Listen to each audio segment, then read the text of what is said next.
Hello everyone, and welcome to the Productivity Challenge discussion. Today we're going to be talking about what Dennis has got up to for the last week. This is your first challenge. Yes indeed. So far. Do you want to just tell us a little bit about what you got up to? A few days ago I thought it would be a great idea to go 7 days without my smartphone. I got a bit excited, no I'm joking, and what happened is that I actually broke my phone.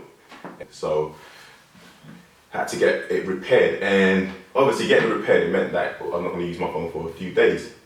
And I couldn't use my alternative phone because I had another smartphone as well, so I could just use my shit. But I said to myself, let me do something different. So I set myself a challenge to not use my smartphone for 7 days. Yes, 7 days. And it was crazy because this is what I had to use for 7 days. This brick phone. What phone is that? I don't even know what it's called. But in a nutshell, this is what I had to do. Can you imagine? It was difficult texting, even having calls, just look. I couldn't even have a lot. I didn't even know that I had an alarm clock. Well, I can imagine. I mean, most people in today's age, I mean, I know for certain for myself, I can't live without my iPhone. Yeah. I know that a lot of people feel the same way. It's like losing a limb. So how did just talk to us about how your first day went, like, did you get withdrawal symptoms? Yeah. How difficult was it? I'm not gonna lie, it was weird. It was weird. I felt like I was in my own world because I'm so used to being on WhatsApp, communicating with different groups, talking to people. I ain't gonna lie, I'm a Twitter person as well, Instagram. And just having none of that tools available to me was very weird and strange. But at the same time, it enabled me to just focus. I didn't have to worry about who was messaging me. I didn't have to worry about, okay, who was tweeting me, if I was getting any DMs. No, I'm joking, I don't get DMs. But I didn't have to worry about that. I was completely in my own world and I was focused. It allowed me to focus on my most important task. I woke up motivated, I woke up ready. I knew what I wanted to tackle, do you know what I mean? I didn't have to think, okay, let me go on Snapchat, let me go on Instagram, because you have that urge. My subconscious mind was gone, as in, okay, do I need to go on this? So that was much better for me. And so you would say that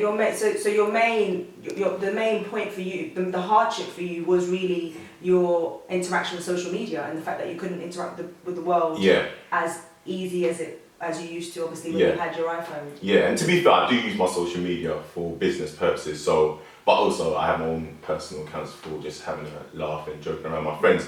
So I do use it for both, but just, just removing myself away from that was good, just for some time. Something relieving. Yeah, 100%, and it was great. So if you use it for business purposes though, how did you tackle going around, because obviously it's such a big thing in today's world. I mean, everything is done via social media.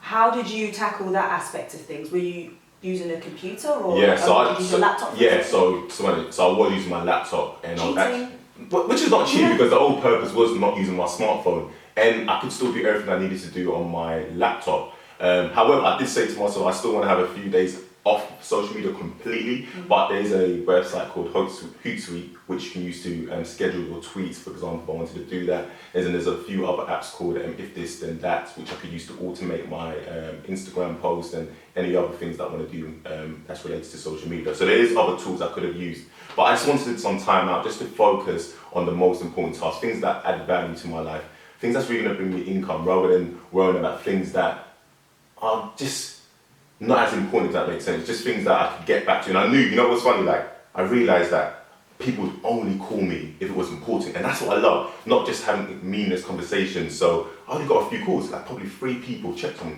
What, within the whole week? Yeah, and that shows how many friends I had. And no one was really checking on me. So that was nice as well. So it was all good. So do you genuinely feel like your productivity had enhanced? Did it increase? Did it benefit you in any way? Big time. So just because before, when you have your phone, for example, if I'm messaging someone in the WhatsApp group, and you haven't ended the conversation, subconsciously you're thinking, okay, what are they saying? When are you gonna get a reply? But having that away, I didn't have to worry about that. My mind was clear. I was focused on my task. When I woke up motivated, and straight away I managed to tackle my task. So that was a great benefit to me. One thing that I did notice is that I was able to focus for a longer period. So me like previously when you have your phone, sometimes I might lose my focus after 30 minutes, 20 minutes. But having no phone, I could actually do one task for an hour straight and then have a 5 minutes break. And one of the things that I use the Pomodoro technique, which is where you work for example, 25 minutes or 30 minutes, and you have a 5-minute break in between. That was a very useful technique. But I managed to actually increase my focus time to up to an hour, which was very, very good for me. Oh, that's really good. Yeah. Maybe I should start doing that. Yeah, maybe give it a go. And another funny thing, which is strange as well, is when I went out to another friend's kid's daughter's birthday party. It was weird. Everyone was there taking pictures, taking snaps, and I've got this one. And I'm like, I can't even do anything with this. You know what I mean? Like everyone's like, then they take a snapshot. I'm like, I can't even take a snapshot. But it was cool. And you know what pardon me. You know what was really nice? Is having real conversations again. Like as I said, you go to places, you go to dinners now, and it's so sad. Everyone's on their phones. We've all come to meet each other in this moment. Everyone's on their phones. That's something that I really wish people can change. Like that, utilize your time effectively, especially when you're around people. You can use your phone when you're at home, but when you're around people, like spend quality time with them, and not everyone just stay on their phone. And it's just like it's getting worse. It's getting worse. Okay. Well, in terms of business, then, just because you mentioned something that sparked an idea. Yeah. Would you recommend? Do you think, in terms, because obviously you mentioned that you were a lot more productive. Yeah. So did you ever at any point consider not going back to your smartphone again? I mean, I know you said that obviously updating your social media, your Facebooks and your Twitter was pretty much an ordeal for you. Do you still think though, considering all of the positive things out there, the outcome? Would you not consider just giving up your smartphone then? And would you consider using this phone every day? But I mean, it's a phone. No, it does what it needs to do. No, as I said, the line of business I'm in, it requires me being social, being interactive. I've got a YouTube channel, I've got an Instagram where I share a lot of my content and my productivity hacks and tips. So in hindsight, no. However, what it's done for me, as I said, it's identified the gaps, areas where I do get easily distracted, and allow me to put processes in place to ensure that I do not get distracted. So as I said, now I make sure I prepare all my content in advance, so I don't wake up in the morning and think I have to go on Instagram. So sometimes you just get caught up and you start scrolling down unnecessary. So now I prepare the content and I will schedule it. Or now, as I said, for example, WhatsApp groups. I won't respond to it until I am into a set time, because I don't want to keep going back and forth. It's just I've learned to just be more aware of where I get distracted, and now put processes in place. So I'm not saying that everyone don't use your smartphone. What I am saying is that just look into your life, and I'll keep it that. Take this challenge. You know what I mean? Don't use your phone and see what it does for you. Like even a day, I know 7 days is a bit extreme, but take a day out and just see, okay, how has my life changed? What are some of the benefits?